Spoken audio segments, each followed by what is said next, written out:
compass points you anywhere. Good morning, ladies and gentlemen. Welcome to it.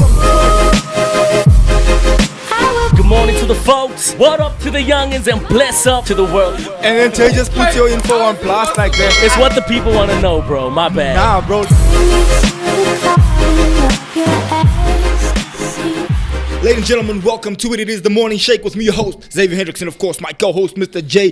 Paris. Yeah, good morning to the folks. What up to the youngins and bless up to the world. It's your boy, J. Paris, and we coming to you live on this beautiful Monday morning from Johannesburg, South Africa. It's the Morning Shake, powered by the Inside Show, and you know already, it's one of the best podcasts in the world. What's happening, bro? Of course it is. And of course, this weekend, they had a jam-packed weekend of sports. I was on that F1 tip this weekend, and I know our guest today was also on that F1 tip. We might just get into that a little bit. And of course, I know Jay Paris was on that football tip. He was on that derby, that Manchester derby. What's happening, my brother? What have you been going on? What's been happening in that Manchester derby? Now, obviously, football is back first and foremost, bro. Obviously, with the passing of the Queen, I took a little bit of a break, but we're back. And first and foremost, you all know I support Liverpool. Bit of a disappointing weekend, 3-3. But yesterday was a good day of football. A good day. Those ones that had big mouths.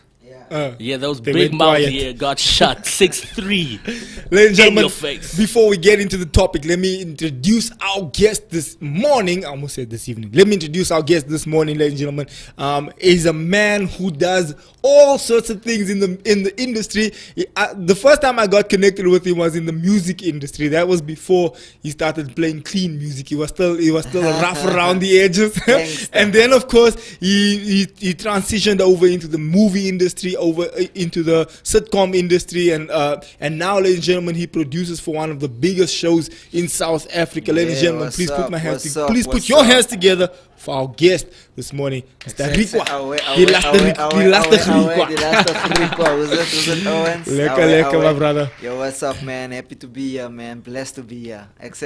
What's happening, broski? You might just want to move that. Yeah, we don't. They don't give us any. We're giving them free promo, yeah. Just move that. And I know this. I should know this. You should know this. You're in the industry, man.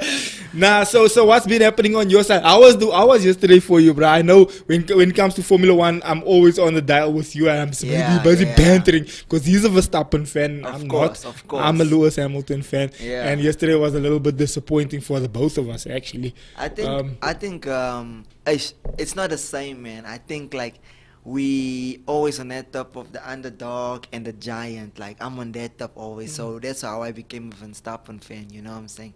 So with Lewis Hamilton not doing good, it's irritating because there's not that competition like last season. It was like 1 point.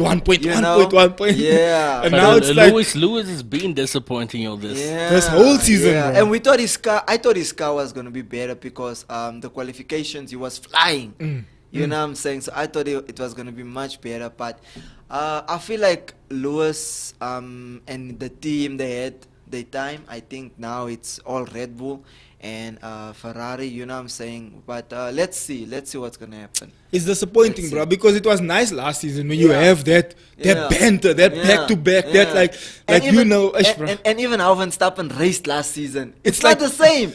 And This guy was even taking the races people on the road. Yeah, you're sitting on your seat like Hoeveel keer het hy nie amper vir Hamilton doodgemaak? Yeah, Like the car accidents literally like, over each other, bro.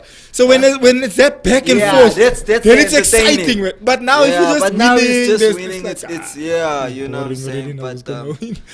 But yeah, let's see. It's a Red Bull season this year, you know. Let's see what happens. But of course, outside of Formula One and outside of what's been happening in the sports in the sports world this past weekend, we've also you and I have been speaking about a bunch of things as far as movies and just before we get industry. there, bro, did you watch the boxing?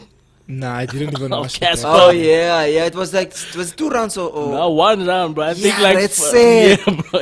That's sad. Did you see the girlfriend? He beat I pretty didn't ugly, see that, bro. I gave him, bro. But like, what was he even thinking though? Huh? Hey, bro, Because you scared. can see na man, like can swear. I can't unfat even, huh? Nah, You say, you can even go just jump in there with no Yeah, practice. yeah. But now, big up to the guy, obviously, for He accepting tried something, yeah. because challenge. the challenge. Because Casper did say there's a lot of people that he reached out to, And they didn't? including Okay. Keenan, and They no back one- down. Yeah, But people imagine being- Keenan takes, bro. If Casper and Keenan takes this, Ek dink Kes was that will be. done. Yeah, Casper probably beat him, but I mean the The You hype. think Casper the will beat hype- him? I think based I of can experience swear. now. I mean, Casper Experience has like, now and like training six- and things. Yeah. But I think the hype would be dope, bro. Nah, bro, that That would be. Support People would that. vibe with that, bro. People But would how much- definitely vibe But with even that. if you lose, you get money, right? you do. Yeah, you So Yeah, how I much you think put you the get ugly? the- I don't know how much exactly, but the Casper's first fight with I forgot that guy's name. Nak. Was Nah, Nak there was Musa? another. There was another. Oh, that other. Ricky something. Yeah, Yeah, that the guy that talks a lot. Yeah, Yeah, that homie. Yeah. He gave him about 100 to 100k, Yeah, Casper. yeah, So I'm sure yeah. this homie pretty ugly. Probably sure got got a more. bit, a Yeah. lot more. Yeah, probably a bit yeah. more. But I think if Keenan and Casper takes this, I think they can do some. I think But it people needs, would- it I needs, think it people needs to, would vibe it needs with to build up though. Keenan first needs to get other fights as Yeah, well. 'cause he I don't moet- think yeah, he moet Keenan would practice, wanna. man, bro. yeah. Yeah, He must go run and things. Yeah. There's some road work. But ladies and gentlemen, if you are out there in the comment section, please do drop your comments. We already have Nathan. Nathan's up early today.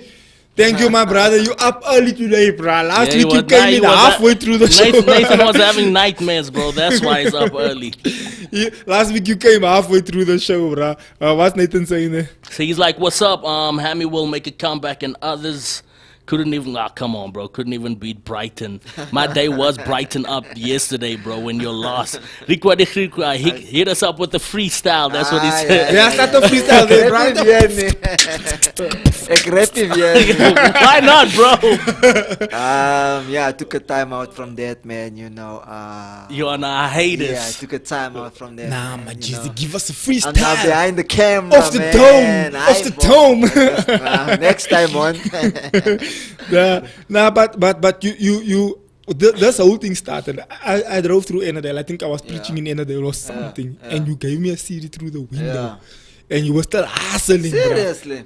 It was Crazy. either you or it was one of the people that you were standing at the robot was like there were people there. yeah. And you threw the CD through my window. Hey, Yeah. bro, I was listening to that CD driving home. I was laughing. Was this bruh. the music? Yo, bro, I was That was probably laughing. like Because the Afrikaans one. the Afrikaans things, bro, Yeah, and like the yeah, things you yeah. were talking about, and like was just, bad. it was funny because It was bad, it though. because it was so culturally relatable. It's like Yeah. this really happens in the cafe, Yeah. bro. This really happens, and so listening to it, I was just laughing. I was like, yo, bro, this is so funny because was crazy. you can like picture the things happening, bro, in the park and Owen's crying and things like that. It was like it was funny, but that's where the hustle started, That's bro. where it started, man. That's where it started. Take us through that journey of how that hustle started man. and how it I built. think with the music, when we start from the music, like obviously where we come from, like some of our stories aren't that clean. You know, some of our stories are really down and dirty. You know what I'm saying? So I think when the CD I gave you was probably one of my first Afrikaans songs I released, and Was it a single then? no, it wasn't a single. I think it was a couple of songs. was a bunch of It was songs a on bunch there, of yeah. songs. So I think I started in the early stage thinking about hustling because I knew radio wouldn't play us back then. Afrikaans wasn't popular, and I probably saw a lot in that song. You did, know? yeah. You did. You must know I'm coming here from preaching now. That's my chummy CD. I remember I had a You once say that at the point, eh? Sorry? You weren't saved, no. No. I remember I had a song called In a Taxi. Yo, and that song was down and dirty. I remember even my mom once listened to it and she was She was like, like, "Yo, my boy, what's she going was on?" like, no, you need prayer, son. You know what I'm saying? It was hectic. But look, I think God has always blessed me with the talent of entertaining. So when my uncle had a camera for the church, and that's where it all started basically. So we would plug in the camera and put it in the TV, and then I would direct all the cousins, you know. So we would have our own plays and stuff like that. So we would just go crazy, and I would direct them. Okay, yeah, stand here, so you come on here, so that's where it started without even thinking. You are busy making your own movies. Do you have any of those recordings? Yeah. Do you have them? I have them somewhere. Yeah, definitely. You may have to look for those, brothers. Those are like gold. Those are gold, bro. Like I remember there's a time like I was recording people's functions and stuff, and then I would edit them with a VH. Do you remember the VH? The tapes? VH, yeah, the VHS VHS machine. Yeah, VHS, the VHS machine. So I would record like establishers from magazines. Serious? Yeah, so I don't know where that ideas came. So I would be like, we're going here. So I would shoot his party, Jay's party, and then I would take a magazine and I'll start it off with a magazine and be like, welcome to Jay's mansion, and we're about to get into his party. and then I would stop it, record it there. So, and people would be like, yo. You were editing, bro. I was editing already. That was the final cut of the early time. stage. And I would edit at an early stage, and I would even record some of the movies and edit it into the events, and people would be like, yo, this thing rock, you know what I'm saying? So it started off at an early age, you know what I'm saying? But because in our community, we don't know that you can take this talent you have, you can take it to somewhere, something can come from it. You know what I'm saying? After doing all these things, no one said, you know what? Go and study this, go and study that. So we never had that exposure of where to go and what not do, you know. You know what, sorry, what the irony is there. The other day my father was looking through his tapes, and he got the old VHS tapes also, and he was playing it. Yeah. And he had this big camera, right? Yeah. But it only had a viewfinder. That was before the cameras had the the flip out screen. Yeah, yeah, it only yeah. had the viewfinder. Bruh, there's a video of me like walking around with the camera like, so this is my sister, this is my brother, we're going to swim today. But I was technically vlogging, bro. Yeah. And that was like, that was in 1995, bro. Yeah. That's like 20 years ago plus. Yeah. Something like that. And so it's like, So it's something God plants in us like at an early stage without you even knowing that it's something that you would want to do or pursue in the future. You know what I'm saying? We get a lot of, I remember when I was at Boston People, there's a lot of people that want to get into the industry, but it's because of DJ Fresh is there, because of Mo Flavor is there. So people normally get excited. they see the hype, yeah. They get a hype, you know what I'm saying, where they don't actually know what God has planted into them. And it's always been in them. You know what I'm saying? If you go back to when they were young, you find You out realize this there's person- hints there. there's hints there. You know what I'm saying? So, and sometimes even another thing which could help if even our parents don't know about the exposure of you can go into the film industry. It's something very rare, you know, to say, yo, Kiki, so you can become a movie star, you can become a director, you can become an editor. You know what I'm saying? We're not exposed to that. You're not exposed, but the tide is turning, It is turning, yeah. people like yourself, even Yeah. Jay, even myself, that's getting into this industry Yeah. like strongly, and we're putting out quality Yeah. content. We're not Yeah. putting out like Yeah. what is nonsense is this. We're putting out things, and even like the movie that they did in Aldo's. Remember I think it was B section or something. Yeah.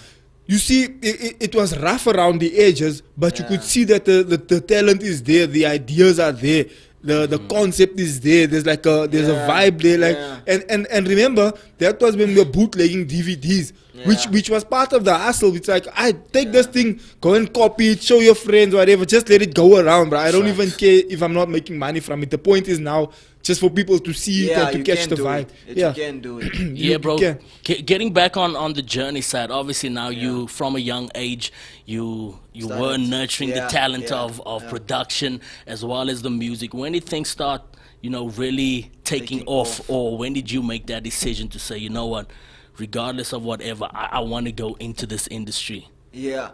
So I remember I was working at a gym, trying to sell gym membership to a gym that didn't exist yet. And I remember trying to sell it, and I was giving flyers out. I just finished school, I was giving flyers out. And then I gave a flyer to Atamo Fukati. And then after Mafukati was there with his Porsche and standing there.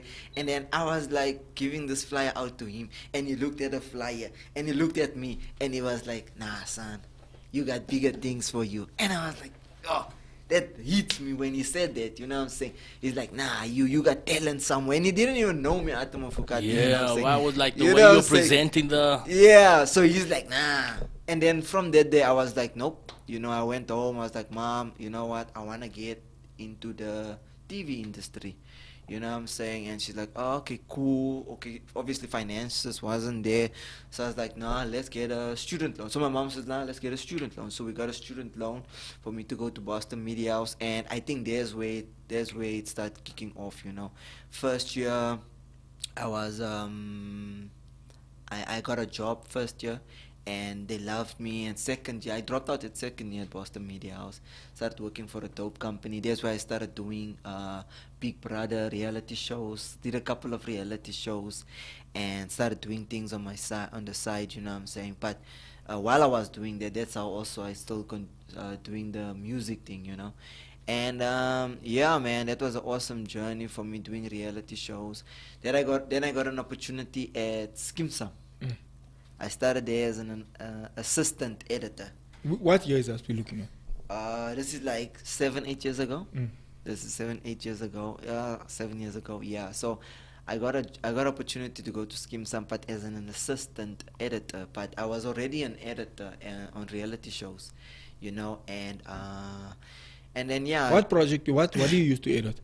I used to edit like reality shows, Big Brother. No, I'm saying what software? Oh, what software? Back in the days it was Final Cut. Then you moved to Premiere Pro. And then we moved to Premiere Pro, and then Avid.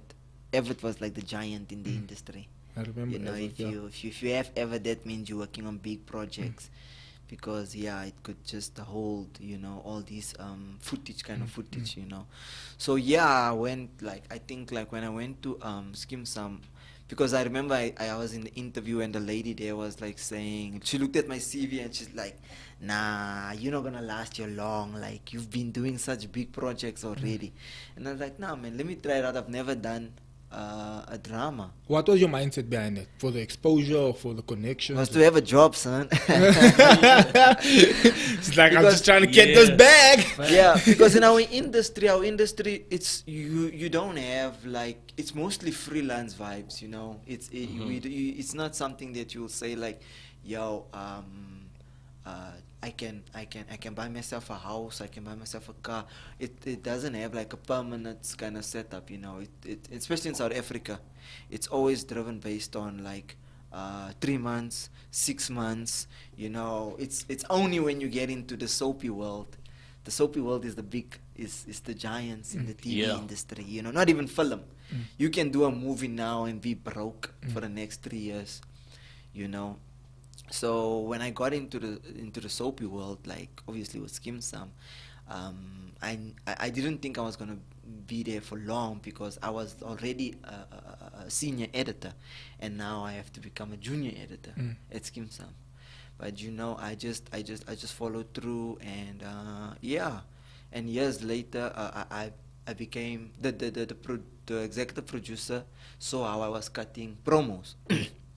I was killing the promos, and then she's like, no, take an episode, you know what I'm saying. And then from there, our relationship, me and her relationship. So were you just kind of undercover taking an episode? Yes, undercover, because of the editors didn't want me to take an episode. It felt like you need more years and all that, you know what I'm saying.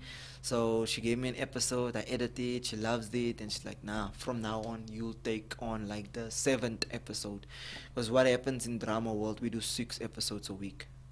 We edit 6 episodes, and then she gave me the 7th episode to edit. Yeah.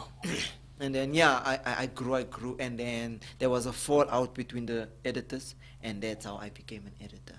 So there was this big fight. I don't know what happened between an episode or whatnot, and then. So what, did the guys leave or what? Yeah, they just left, you know. Yeah. Like some white ladies, they were like, "Huh, we tired of us," and then they just bounced, you know. And then you were like, "Oh wait, that's my gift." Opportunity, Oh, you know. that's And my I gift. jumped in and I became an editor, full obviously. Yeah, one of the main editors, you know what I'm saying. And then yeah, I just continued growing. And then there was this one time the company was asking us, what would you like to do like in 5 years time, or what would you like to do long term? And I just wrote like, I would like to write stories, like colored stories, you know what I'm saying? And then literally 5 years later, the executive came to me and she was like, yo, remember you said you want to write some stuff? And I was like, yeah. It's just like, let's chill in 2 weeks time, you know, and let's connect, you know. And then I started writing for something. I came to her office and I read this thing. I'm all excited, hyped up. I don't even have a character synopsis. I didn't have a lot of things. I just wrote like a whole episode of color drama, what. And that was whack though, you know. And she just sat there and listened patiently, you know what I'm saying, as I'm reading this thing to her out. She was like, afterwards, she's like, this is really bad. You know what I'm saying? She didn't want to break you. This is really bad. She was like, this is really bad. But then she was like, you know what? I like the idea of it. I like the idea of it. And yeah, and then a month went past. She came back to me and she was like, yeah, man, let's do something. You know, that's where I started actually writing more. You know what I'm saying? Have you ever Growing my written skill. any episodes for Skim Sam? No. I've never written an episode for Skims. But you directed. But I direct it, yeah. But obviously, I do change if I need to change something. If a story doesn't make sense. You have the power to change something. Yeah, I have the power to change something. So yeah, and that's how I got into the directing, because I started having a relationship with a lady, and then I did start doing my own short stuff on the side. You know what I'm saying? Obviously. Stuff that we did try to get onto TV or whatnot, but it didn't work out. Now we're gonna speak about the movie also just now. Yeah. So, but Yeah. before we get to all that, but continue. What Yeah. you're saying. So and then I was like getting I like the directing field, you know. As a person you grow, you know, and then I just feel like, yo, man, I would like to direct, but obviously with Skim Sam being such a big project, like normally they would take people that has experience, you know, people that, because like, yo, Skim Sam has like 9 million, 8 million viewers a day, you know. It's SABC. That's a big project. It's a big project. You know. Facts. It's a big project. It's number 2 in South Africa, you know what I'm saying, after Uzalo.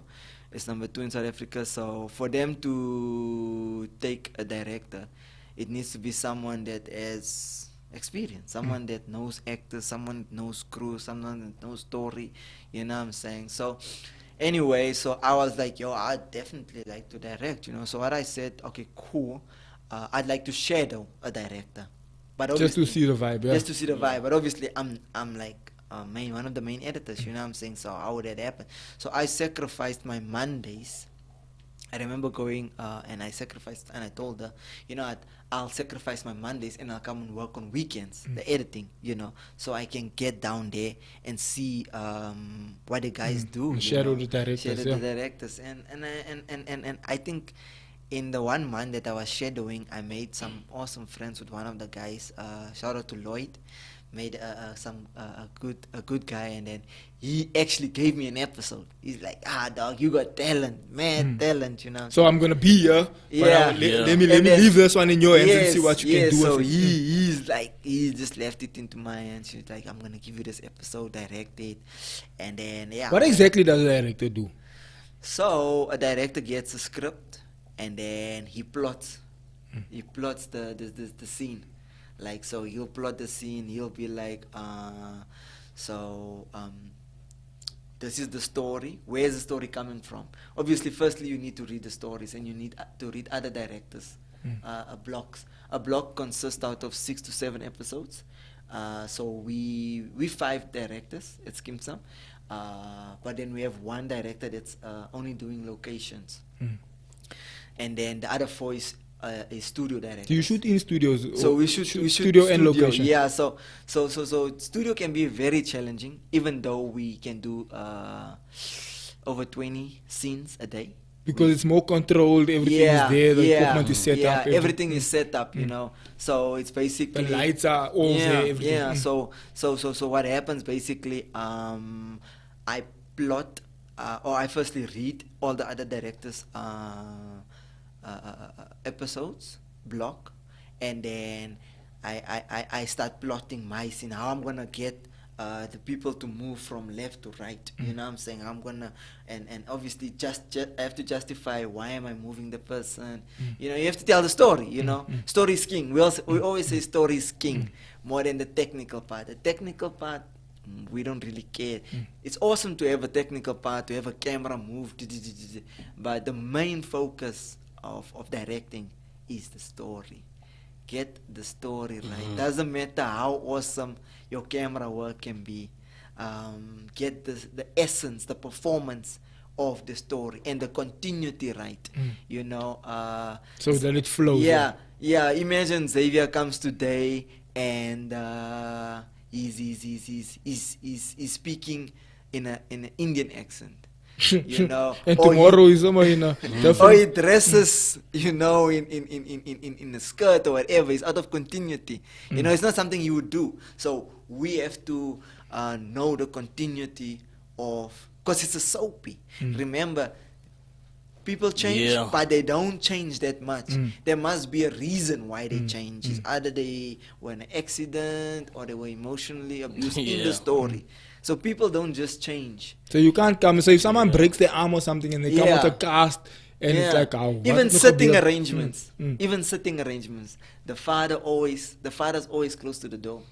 Just watch soapies. You'll see the father's always close to the door. You understand? You'll never put the father somewhere just, you know, even when they're everything sleeping. is thought through. Talk a bit about the pressures of the TV industry and turnaround time and the pressure is always time, and you remember you're doing 20 scenes in a day, so you have to be at work at 6 o'clock. So sometimes you find out that you have a new actor there, so obviously that person probably need more time. You know what I'm saying? So the pressure is time.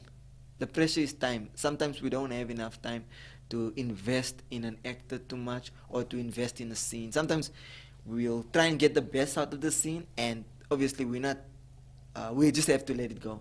You know, we call it walk away. Like if we'll just be like, walk away. You know what I'm saying? This what the scene's not making sense, not coming together the way you want. Making sense, but maybe the performance aren't the best. But you'll still flight it though. But it's just, just like, so it's just like, hey, there's nothing else we can do about this thing. Let's just let it go. Let it go. Walk away from it. And remember, we a crew of probably 50 people. Just that's big. So and then and so when I'm directing, that's why we don't take all the credit, because we have, when I'm sitting in the control room, so we have a control room where we sit in, and then so in the control room you have someone that checks the performance, you have someone that does the changing of the, because it's 3 cameras, vision mixer, you have a vision mixer, and then you also have a continuity person, and then you also have a guy that's recording, that's ingesting the footage. And then at the room at the back, you have the sound guys. You have the sound guys at the back. You have the guy that checks the quality of the visuals, and then you have the lighting guys. So there's a whole crew. So I would go like, yo, this scene is the one, and then someone will be like, but why would she stand up? And then like there was this one thing, I was directing a scene, and I made the boy stand up because he was about to leave, but he stands up and he says his line, you know. And then the performance coach was like, in the culture, a boy wouldn't stand up and look down at the father. You know what I'm saying? So there's a cultural element also, you know. That you weren't aware I wasn't aware of, you know what I'm saying? So she would be like, no, if it's a boy, you wouldn't just stand up. You know what I'm saying? It's kind of disrespectful, you know. So I was like, oh snap! So now I have to perform the line, him sitting down, you know. And I kind of felt like it's taking away from it's that taking punch away that from you're the looking punch for, that I'm looking for, you know. But then certain things you have to understand. You have to understand, you know. You have to understand from a cultural perspective also, you know. Listen, while we're on that cultural issue, speak to us a little bit about the challenges as far as the because look, you're a brown person, right? Yeah, yeah. You speak English, you speak Afrikaans. Afrikaans, yeah. But now you're directing a Sepedi. show that's in majority Sepedi. Yeah, yeah. How does that work? Yeah, look, I feel like, what helped me a lot is also from my mom's side. It's obviously also Shangaan, from my mom's side. So I always grew up amongst black people also, you know what I'm saying? So culturally it wasn't like that kind of shock for me, because obviously I grew up, amongst people that speak Shangaan, So I had that coming in when I came into Skim Sam, You're familiar with the environment. Yeah, with yeah. that So feeling, even when guys would speak, you know what happened? You know what's a challenge for coloreds and white people, especially like your work colleagues even sometimes, like obviously like your lunch breaks or whatever, obviously sometimes people don't even realize that they're speaking in their language, you know what I'm saying? And now you standing there, And you now don't understand. Yeah, yeah, and kind of instead of me always being like, nah, I actually took it. I took it on, you know what I'm saying, to learn, you know what I'm saying. So if they would speak in the language, I'll be like, okay, cool. Picking up words here, trying to construct a Trying to sentence. construct it instead of running away from it, you know what I'm saying. So I actually embraced it. I actually embraced that challenge, language challenge, you know what I'm saying. And it's a lingo, like it's a lingo, like some people like they and remember sometimes even in the language it blends over, especially from Joburg and you're black. They use that totital sometimes, you know what I'm saying, fanagalo, you know what I'm saying. So it's something that I could connect easily with, you know what I'm saying. And also sometimes you see people's body languages, sometimes people speak with their body languages, and that can also help me, So coming to directing Sepedi show, what definitely helped me is also sometimes from the script we have translated, so you'll have English and then you'll have the Sepedi. How long do you think it will take you to actually learn the language properly? Because I'm sure if you're working with it Yeah, all the time, at some point you're yeah. gonna start But I do understanding understand what's it. going I on. do. Yeah. I do understand it. I do understand Sepedi. Obviously not fully, but I do understand it. But If you're working with it all the time, yeah. you're gonna start picking Yeah. up on okay, Yeah. this means Yeah. that means Yeah, that. this I've heard means this that. word like Yeah. times before, so I know what it means. Yeah. And remember also, so before we press record, I have to block the scene, So I would block the scene with them, and then I'll be okay checking them. So I already know what's happening in the scene, you know what I'm saying. So there's no way like you're gonna say something that's you might add lip, you know what I'm saying, but most of the time we stick to script. You know what I'm saying? It's not like I am directing something that it's like a reality show where people are just saying whatever they want to say. I'm directing per script. Yeah. You know what I'm saying? So I know where the story is going to. The only thing I look at is the performance. It's like how you deliver a certain line. Because a line can change your mood. A line can change how And the way you the are projecting performance it, is. yeah. Yeah, so that's always the main thing for me, man. And yeah, it was a challenge at the beginning, but now I'm better at it, I'm better at it. But most of all, I've always allowed God to guide me. I've always allowed God to guide me, and I've made peace if I don't get something, because I've always said, God, it's up to you. You know what I'm saying? That's always You're not gonna kick yourself about That's it. always my main basis. No matter what happens, I'm like, yo, because I give God the glory. You know what I'm saying? Then it's on Him. God will guide me through this. Yeah, it's on Him. Because in fact, you know what I'm saying, how I actually dreamt about I was going to be in this position. You know what I'm saying? God gave me a dream, like, you know what I'm saying, a couple of years ago. He gave me a dream that I would work with the executive producer of Skim Sam.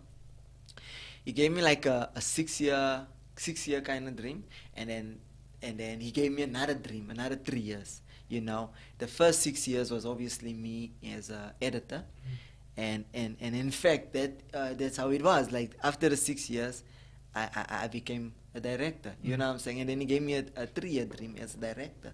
You know what I'm saying? So I've always been at peace because I know like it was God ordained. So I was like, cool. This is not my burden to carry. You know, I'm gonna do my best.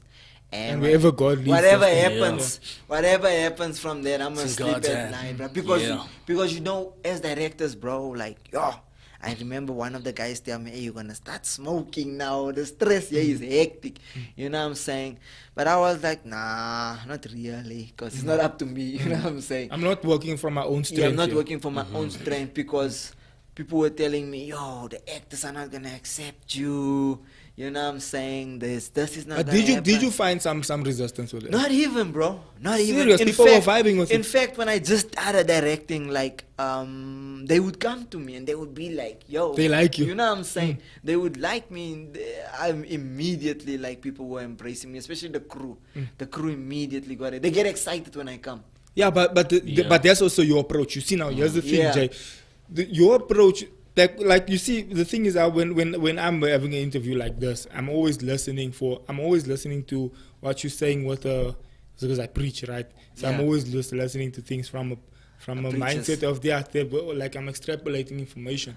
And your approach towards the subject is what causes people to say, I like this guy, I like his vibe, I want to work with, because you Yeah. come in with a nice energy. You have You to. come in with accepting the culture. You coming in Yeah. like a lot of people will come like, you see those people, they want to speak different language. Now they're excluding me. Now I'm Yeah. feeling out, but Yeah. because now it's like you say, during lunchtime or whatever, they standing in the corner speaking. So now I'm feeling like, ish, must I now force myself in here, or Yeah. must I eat my lunch by myself, or must I go and sit alone somewhere? Yeah. But you approach it in a manner of like, okay, right, I'm gonna try and see. I'm not gonna reject the people, Facts. and I'm also not Yeah. gonna make them reject me. I'm gonna jump in here, learn the language, engage Yeah. with them, We have to. talk, and then because you're approaching it with that mindset, Yeah. people are like, I like this guy, he's a dope Yeah. guy, so let's And bring him and- into the and- space. And yeah. remember, God puts you in places where you don't want to be. He makes you it know. difficult. He makes it God puts uncomfortable God for you. puts you in places like my whole life. I've always been in places where I didn't want to be, you know. But there's where the magic happens. He always wants you clinging on to him. Yeah, But that's where you're learning, like you say. That's That's where where the you- magic Yeah. happens. That's where you're learning. That's where you're Yeah. being exposed. That's where you're meeting people. Yeah. Where it's difficult. And that's where you dig deeper, and that's where your relationship with him even becomes deeper, because now you're like, yo, I'm directing this big show. People are already saying that I'm gonna fail because of A, B, Now C, you and have to Z. trust God. I'm a new director, you know what I'm saying, and like, you know, I was working with Archie Morocco, bro. Like, I didn't think I'd ever work with the guy from Generations. You know what I'm saying? I never thought, what's his name, Silo? You know, I never thought I would be working with him, bro. You know what I'm saying? And he was like accepting me and stuff like that. Yes, you do get actors that would be like, no, why I wouldn't do this. I wouldn't do this. But that's the time where you now, like some actors will be like, no, I wouldn't slap him. I'm like, oh, I need a slap. You know what I'm saying? So then, how do you get them to slap if you do and the then slap? and then you communicate, and then you remember it's for me it's a joint Effort. effort. You know, so you talk to the person and you be like, okay, cool, okay, like why wouldn't you want to slap him? You know, and you can also explain to them the story, and you can tell them you know that they actually say in 3 episodes later, because sometimes they just read as they should, but you read You understand the bigger the picture. whole picture, and then you'll be like, do you actually know they're gonna say you slept? It's actually a big thing. You know what I'm saying? So you must slap. You must slap, otherwise It's not loses gonna the make sense story. there. Yes, you know what I'm saying? And then they'll be like, oh, okay, you know what I'm saying? Because the thing is, it's not about anything personal, you know? It's not about, because some actors might feel like, this might take my career to a certain degree. I wouldn't dress like this. You know, what's my mom gonna say? You know what I'm saying? Or even the kissing scenes. Or even the kissing scenes, or yeah. I wouldn't love him like this, or you know what I'm saying. But Do they kiss for real in the movies? yeah, Yeah, they kiss for real, you know. Yeah, but what do you expect, bro? How Look, do you fake kiss? there is some that is uncomfortable kissing, and then will just shoot it in a way that is. That it doesn't that look it like just now you don't see look- the whole. Yeah. Have you ever directed a kissing scene? Yeah, I've directed a couple of kissing scenes. Yeah, some. But is does it, natural. listen, what I'm asking is, does it cause trouble with the people? Like, let's say it's a married man. It's Yeah. an actor. Like I know Tomisho, né? Yeah. I've met him personally, and his friends. We have a friend in common, and so when I'm with that friend, and I'm not Tomisho's normally there, and so we connect like that. And I know, he's a family kind of guy and all of this. Yeah. And so now the thing is this: now you married and all this. Now you must do a kissing scene with another woman. Yeah. Does it cause trouble? I think it boils down to the individual and what they're willing to do and what they're not willing to do. Because remember, like, So when they you sign do a have a say contract- as well, or Yeah, you do have a say. But remember, when you sign a contract, and normally, the writers would pitch the story to the actor and be like, okay, cool, we're gonna need you to be gay, even though I you're was not just gay. gonna say that now. You know what I'm saying? And we had an actor that was feeling uncomfortable about doing it. You know what I'm saying? But But then do you have to respect his explained- thing or no? Or do you have Or contract. or does he have to do it? It doesn't have to do it. You know, it depends on what's on the dotted line. Because you if know what I'm if saying? us guys feel, if you telling me now I need to be gay and I'm feeling, oh, this is now going against my religious beliefs and things. Yeah. And then look, if you feel like in a certain way, but if there's a bigger picture towards it, you know what I'm saying, and then it changes everything. Remember, like life is not perfect. You know what I'm saying? Life is not perfect. But if there's a bigger, I always say if there's a bigger picture, and that's what Skim Sam has done always. Skim Sam is a huge show. You know what I'm saying? There's always been a bigger picture to everything we do. You know what I'm saying? Whether it is people, drugs, whether it's people killing each other, you know what I'm saying? There's always been like a learning lesson at the end of the show. Yeah. I want to segue into something different, Jay. I want to segue into your personal stuff now, as far as outside of Scheme Summer, outside of your directing there, because you also do some of your own things also. Yeah. And we had a conversation about the movie that you were shooting, right? And we spoke about it and all that, and we also wanna push the movie, but it's still in some of its stages. it's still some of the stages where we just trying to get everything, all the I's dotted and all the T's crossed, and there's still some stuff that needs to be done. So obviously we can't go too deep into the movie and everything. We But talk about the actors. yeah, we can talk about, but we can't talk about too much, like give away the whole storyline and all that kind of thing. Yeah. But as far as you can, I'm excited about the movie. You showed me the trailer. It looks interesting. It looks cool. But as far as you can, the experience of is this the first time you're doing your own movie? Yeah. So take us through that first journey time, there. First time directing, producing, and writing the movie. I think at first I was I didn't know it was gonna be that difficult, you know. Especially I think I took my time though writing it. The concept actually came. Remember we went to Dumpy's function in Elders, and we The comedy show. yeah, the comedy Yes, show. yeah. It actually came after that because I saw the relationship Dumpy and Slim had, you know, and I was like, snap, imagine. And Dumpy made me pray that night. Is it? He's like, oh, with the pastors, yeah, please come open and pray. So you went up to go pray. Yeah, in the beginning of the show, and it's not like a Christian show, bro. Anyway, And that's Dumpy for you. I think Dumpy is a pure-hearted person. yeah, I he's a think- genuine guy. I yeah. think he's a pure-hearted person, man. So Imagine, bro, pray. a comedy show. Anyway. It was kind of a nice comedy show, though. So I was like, yo, Dumpy and Slim, they strong influence in Eldos, you know. And I just felt like they have this kind of big brother, small brother vibe. And I was like, yo, it would be nice if we can see like a brotherhood in El Dorado Park, you know. And I felt like him being a comedian and Slim being so serious, it would be nice to put them in a journey, in a struggle journey, you know. The movie is called The Hustle, you know. So I wanted to take them. Sorry, I'm reading what Nate said here. He said, I remember the time when Ricwa called me to be an assistant for a shoot. I thought I was gonna be an actor, and I ended up holding a boom for 3 hours. Yo, Nate, dog, what's up? What's up, Nate? Are you good, son? Nah, bro, that boom mic, bro, the Yeah, audio bro. come out dope. Man. Facts. If you didn't Nah, know that Nate, you boom didn't like hold it that like that, bro. specific way, come Nah, on. man, yeah, Nate is a Shout out to Nate- all the boomers. Nate is a cool guy, man. Yeah, that's something we did together with Nate. Like I said, I've done a couple of things. You know, sometimes things you tried and it failed. You know, we don't talk a lot about the failures. You know what I'm saying? Which we do, which you should. But sorry, I cut you off. You were busy explaining the The hustle. movie. Yeah. Yeah. So the hustle. Yeah, it's literally about two best friends. Is it called The Hustle or The Hustle? The hustle, yeah.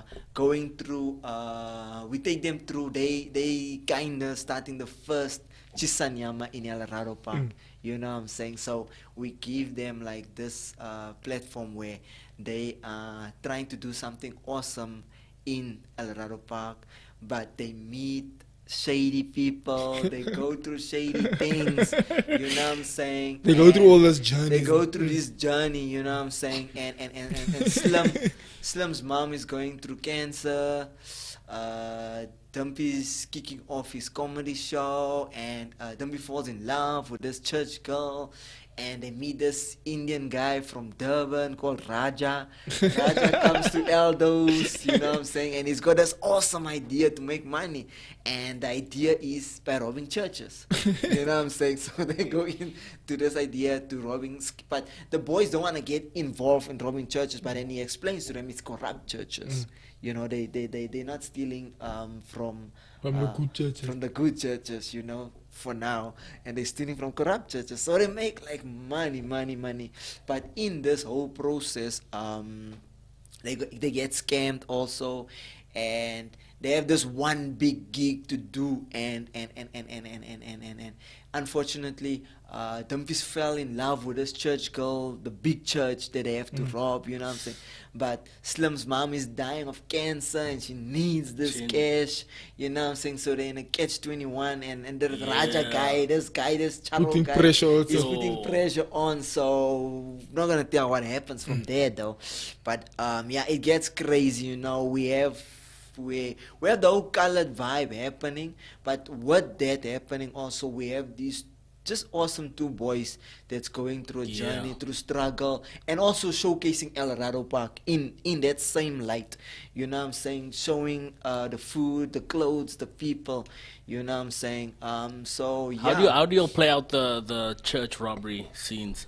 The Is church- this during the week or actually on the Sundays? So it's kind of like a montage, the robbery. We don't focus that much on it, you know what I'm saying? But it's kind of montage vibes where they stealing always from the guys. There's this one big scene where they robbing the guy that carries the money, you know, in his car, and then we have this Kushesh come in, and the Kushesh He's spinning. cuts in front of him, and he just spins around of him, and the guy like gets a heart attack, you know what I'm saying? So it's an action-packed movie. We have a lot of entertaining in the movie, you know what I'm saying? Whether it's guns, whether it's comedy, whether it's it's just a lot of, it's action-packed, you know what I'm saying? Instead of the normal just like dialogue. We have a lot of things happening in the movie. Lot of action. So I'm looking forward to that movie. If all went well, the movie should have come out now. Yeah. But we're still kind of working on some elements, and so we're looking probably in the But new it's, year. it's done the way. Yeah, the movie is done. It's Oh. shot. Everything Yeah. is done. Yeah. It's just a matter of just Yeah, touch-ups what now. is the We hold up. it's in mix. We currently in mixing and mastering. You know what I'm saying, mixing and mastering stages, but yeah, it's getting there. So once everything is locked down, because you know a movie. One thing I've realized, I can tell you about the movie. Half of the budget of the movie normally goes for promotion. You know, it's like this movie, Lord of the Rings, the series that's out now. That movie cost them nearly like $500,000, you know, and just to find out that 200 million is just for For marketing. marketing. I just came into Aldo's, not even to Aldo's. When you just come onto when you pass Joburg, you see the flyers everywhere, the banners, the billboards of a lot of you. It's like you cannot see the movies out. You know, the series is out. You know what I'm saying? So that's another thing we lack, is the branding and advertising of these movies. You know, we should also remember that these guys spend more money on their branding, advertising for these movies than they do on the actual movie itself. You know, if you look at Avengers, you know, those budgets are like 400,000, 400 million. You know what I'm saying? And half of the money goes for advertising. Just Yeah, because the thing is, advertising. it's no point you have this dope product and then nobody knows about it or Yeah. nobody's seen it or whatever. Yeah. So yeah, man. That's so to me. I think you're doing a good job. I think we need to get that conversation going, and I know your heart is also for your people also, and to course. tell our stories. Yeah. Because I feel like we've had this conversation multiple times on different shows also. The fact that the marginalization of the brown people, and that there's not much representation for the brown people, and for us to come down and say, okay, right, let's do something with a level of excellence. Or even if Yeah. there's brown, it's always you're a gangster, you're a drug addict, or things are done mediocre, things are done. I'll never forget, and I always mention this, when we interviewed Gayton McKenzie on this very podcast, he came through and he walked into the studio. And the first thing, everyone walks into the studio, they're like, yo, brother, this is so professional, yo, this is so clean, Yeah, this is so yeah. proper. It's- And when he walked in, he was like, it's dope to see our people do things professionally Yeah. and start on time, and there's no cables laying around, and it's not, and everything works when you switch That's it on. good. And it's nice to see our people do things on that level of excellence, which brings me to the next thing. And we had this conversation just before we went live, is that when we building things for our people, thanks, I can see, when we building things for our people, it's frustrating that when other people make it, people from the culture, people from people who we grew up with, when they start making it, especially because we're speaking about the church perspective, as to when people start becoming popular or famous or making money or whatever, then they leave the brown church, they end up going to a white church. Because they now feel like you said it, my Maserati is now not good enough for the parking lot now, because now I need to go there. And speak to us about the mindset shift, as to, especially amongst ourselves, that crab in a bucket mentality of when you see someone starting to do well, and then it's like, ons gaan hom nie support nie, ons gaan hom nie, because who created reg? And which with factory I experienced that a lot. When we're posting, we're doing well, we're all over the place. I had a lot of crab in a bucket mentality of people like, hi, how come you getting so many people? Why? What are you doing different? Yeah, you're making it a Yeah, club. it's a Why curse, is it man. so? It's And a why is curse. this? It's like, bro, what you're supposed to be doing is saying that, look, let's push together. I can see you, and which we did. You guys pulled through to factory. We did that thing with Keegan and all of us, and we tried to build this thing together. Yeah. Speak to us a little bit about building together as opposed to breaking each other down. Yeah, man. I think it's a curse amongst our people, you know, that we have that mentality, and I think it's probably mostly Joburg colours. I don't think Cape Townian colours are like that. You know, that's why they have their own studios. You know, if you go to Cape Town, they have their own stuff running. You know, they have a lot of, because of the support, because they supporting each other. You know, in Joburg we don't have colored shows because of that. You know, and people look at us, because before you invest in something, you have to know if the thing is growing, if the thing is building, and people don't invest if something is not moving. You know what I'm saying? If there's no support towards it. That's why in Cape Town, these guys, they have their own soapies, you know what I'm saying? Saint Oosters, Arensvallei, you know, there's a couple of them, you know, because of the people. You only get, Skimsam is only way it is because of the people. The support of the Yeah, you know, if you remove the people, and then you remove the show, you know what I'm saying? And you'll find out, like, sometimes you don't even need these platforms. In truth, you don't need these platforms. Like, if you have over 2 million coloreds in Joburg alone, and you had to push something And that's everyone related, supports it. you know, that You the, can- the advertisers are there, and the thing people don't realize is that when I saw that a lot with our shows, with our hip hop shows. People don't realize, like, you know, if someone in your neighborhood makes it, then your kid can benefit from that. You know what I'm saying? If shops open up in the neighborhood, that means that destroys the drug problem automatically. The drug problem doesn't get destroyed because of we have church gatherings, Or politicians. we have politicians coming in. The drug habit, it's because someone has something to do better than just And to make money, because a lot of the Yeah. guys want to make money, obviously. yeah. You know what I'm saying? So if people's minds are busy, if people are working, if you support someone, it means you are supporting yourself, especially from your community. It's the same like you're saying. Now instead of someone having to go buy meat and travel, I'll never forget this. Like I'll never forget this. We were at a function, and this Indian guy was saying to me, "Aish, I need to go. I still need to go pour petrol." You know, and I was like, no, you can just, it was in Enadale. I was like, nah, you can just go around the corner and go to the engine garage. And he's like, what? I must go in Enadale. I'm like, yeah. He's like, nope, I'll rather risk it and stuck trying to go to Lenasia. I was like, but why would you risk it and stuck and go through all that? You know what I'm saying? And it's like, no, my money is worth more in my area and to my people. You understand? And so they have that mindset from an early stage. You know what I'm saying? They have that mindset that I would rather Support my own people. support my own people. You know what I'm So saying? why do we have the opposite mindset? Because amongst the colored people, it's the opposite. It's like, I'd rather go somewhere else. But ek wil nie hê jy moet alright do.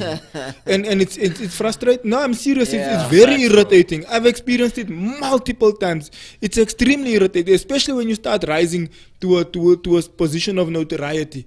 Yes, bro, they'll do what they can to bring you down. It's like, why? Yeah. Why don't we support each other? Why don't you rather become friends with a guy? We work together, we see if we can get something done, as opposed to now. And it's not all, Yeah, not it's not all all, brown it's people, not all. but the general Yeah. kind of approach is like, we don't want this person I to do don't it. know. Why? I honestly don't know, man. I can't pinpoint it to any. But I think we can change it, because if we are up there and we industry leaders, Yeah. and we start supporting one another, Yeah. like what we're doing here. Yeah. There's no other brown podcast like this one Yeah. in South Africa Yeah. at all, Yeah.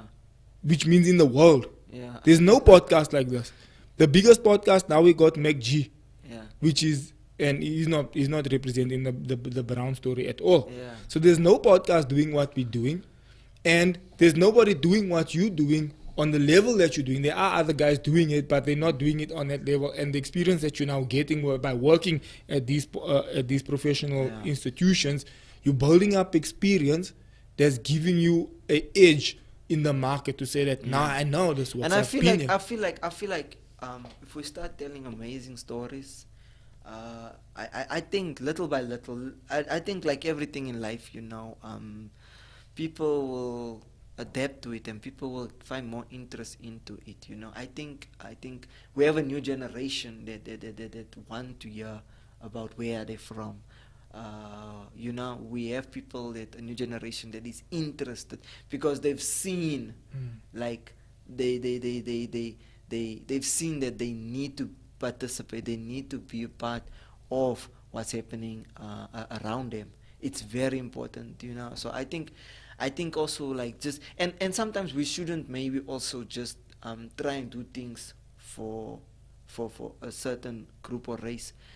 We should actually our stories, even though if it's in Afrikaans or whatever, it should appeal to a bigger anyone. market. You know what I'm saying? I don't think we should box ourselves and say, you know what, I'm writing this thing. It can be a colored story. Look at what the South Koreans are doing. You know what I'm saying? Like, we're watching their stuff. You know what I'm saying? What was that thing called? The game thing? Yeah, Squid Squid Game. Games. Squid Games. You know what I'm saying? Look what they're doing. You know what I'm saying? They changed how people perceive South Korea is. You know what I'm saying? Now everyone was watching Squid Games, and I think it was in their language, right? Yeah, it was, and then you could convert You it. could into convert English, it, yeah. but it was in But their it was language majority in their because language. it was good. Like I feel like with time, myself and yourself, we're growing. We're understanding the industry differently. We have a different eye for it. We got an opportunity at big companies to see how they do things. You know what I'm saying? So now when we come together and we put our brains together and we write stuff, because I'm telling you that there's so much stories, El Dorado Park, actually in the south of Joburg, that people hasn't seen yet. That's going to bring something unique, and it's best if we tell it. You know what I'm Yeah. saying? Instead of someone come from Kailisha and come tell our story. You know, that's what I don't While But like. we- yeah, yeah, but yeah. yeah, I think That's like the appropriation. whole mindset thing is it's okay just to, and I'm not throwing shade at Nathan. I mean that was just a joke there, but it's okay to just hold the boom. Yeah. We gotta teach our people that course. it's okay. You don't need to Start there. You don't need to be the Nah. the actor. Yeah. And what Or the guy mindset that are you gets coming the- in with? Because Yeah. like you saying, I just And came I in think- there yeah, and I to, think but I that- came to learn. I think Yeah. that's why we have, so much beef with one another. I think just know your worth Yeah. and know that the little you bring to the table Yeah. is It's worth. valuable. Yeah. It's You- valuable. No one is better than the next man, man. Like just like let's play a part, because at the end of the day, this thing we're doing, it's gonna help your kids. You know, are we forever gonna stay in that circle there? can't, You know yeah. what I'm saying? Are we We can't. forever gonna stay in that circle and always blame the government and always blame this? Or are we going to say, you know what, I wanna be a part of this because I know it's a legacy for my kids. You know what I'm saying? Because you staying in the south, dog, you know what I'm saying? Just like that Indian guy, you will not pour petrol in a colored area. You will not. You will rather them tow him. You will rather stuck You somewhere. will rather Yeah. stuck somewhere trying to go to Lens to pour petrol. Mm. Because he understands the word that if he puts that money down in Indonesia, he knows his kids. It's circulating there, His yeah. kid will also run that garage. Yet it's bigger than just him throwing petrol into his car. He's looking at it. And it's like God. God always looks at there, you know what I'm saying? And then that's how we should approach it. Instead of saying, what a show was I, what a show was I. Your kids are gonna come work here. This is the platform for your kids. So why not start now and support it? Because it's the future of your inheritance. It's an inheritance for your And it makes you as a culture look good also. It's Yeah. like just rise on some, like Yeah. there's an element of pride that comes Yeah. with it. Like that's our Yeah. product, man. Yeah. And you feel like this Yeah. is also my thing, man. You Yeah. people feel like they can connect to your product. That's it. But So it will change. It Gents, will we need change. to now. It is busy changing slowly but surely. change. Gents, we need to call it a day because time is now caught up to us. But I want to ask you just for a closing remark from your side, and then Jay, and then I'll just say goodbye to everyone. Yeah, man. From my side, I feel like same like my journey. Like God always place you in uncomfortable positions. Just go with it, you know. Just go with it. Let Him guide you. Let Him direct you. It won't probably be in places that you are most comfortable, you know. But it's an opportunity for Him to show off, you know. So just hang in there and go for your dreams, man. And don't think about the money, you know. Don't think about the money. Just think about like it's something that you enjoy and it's something that you are willing to die for, you know. And pursue it, no matter what. Pursue it, no matter what people are. People used to laugh at me with my CDs.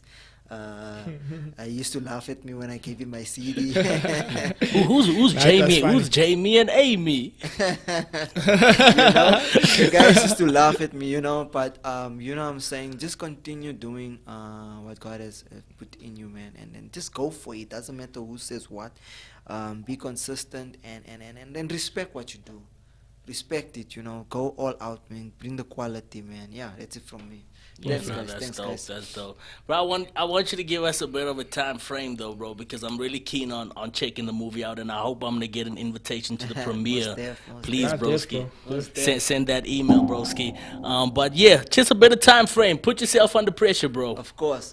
I think like Xavier said, like, you know what I'm saying, once a movie's done, I think like we wanna actually get into the logistics of how many people it will reach, because it's the first movie.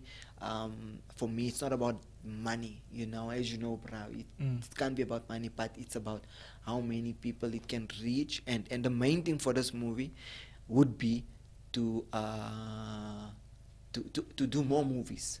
You know what I'm saying? The first one is always about, okay, cool. Like who's a pilot, this guy? yeah. Who's this guy? And the numbers, if the first one is really to say, you know what, we want to get as much people involved in this thing, so that they can also say, yo, first week, 100 million people watched it. You know what I'm saying? Get the hype around it, because the first one is always there to get the sequels running, you know what I'm saying, and open more doors for other people, As you know, most of the 90% of the people we used on this movie was from the south, It was from the south, The only people we used was the technical guys, that was advanced, because we wanted to bring the quality. We shot this movie in 4K raw, not 4K raw, with a black magic. So yeah, man, so we want really hoping that this movie will open more doors for our people to be able to express their stories, you know what I'm saying? Because I feel like we have a lot of story writers in our areas. It's just they don't have the opportunity. And me being here, I hope it will open more doors for other people to reach out and say, yo, Ricwa, I have this story, let's work, you know what I'm saying? Let's build, Yeah. Facts. So we're looking at next year sometime, no? Next year, most Yeah, because we wanted to do December, but then now those hold up is now, and then also you don't want to rush it and then not have a nice response and things. You want a decent response. So, ladies and gentlemen, thank you so much for hopping on to today's show. If you haven't yet subscribed, we're on 2.2K. Please do continue subscribing. Please continue to share. It's a very inspirational conversation we had here this morning. To do our own thing, man. We have the talent, we have the gift. If you don't have the equipment, start with your phone and post it online until you build that momentum and people like it. The power, like Ricwa said, the story is the king. Yeah. So if you can tell a good story, shoot it on your phone. I showed him just now, but which is seen. We shot music videos. We shot a bunch of stuff. A lot of my factory things we shot on the phone. A phone and a gimbal, and it works. You just get it done. A lot of people when they watch it, they're like, "Yeah, see, bro, it was now. What camera did you? Bro, I use my phone. Yo, bro, what? They can't believe it. So you can start small and it can work. Yeah. So, ladies and gentlemen, thank you so much for tuning in today. See you on the next one. Love you. Goodbye. Bless up. Ladies and gentlemen, welcome to it. Good morning to the folks. What up to the youngins, and bless up to the world. And then Tay just put your info on blast like that. It's what the people want to know, bro. My bad. Nah, bro.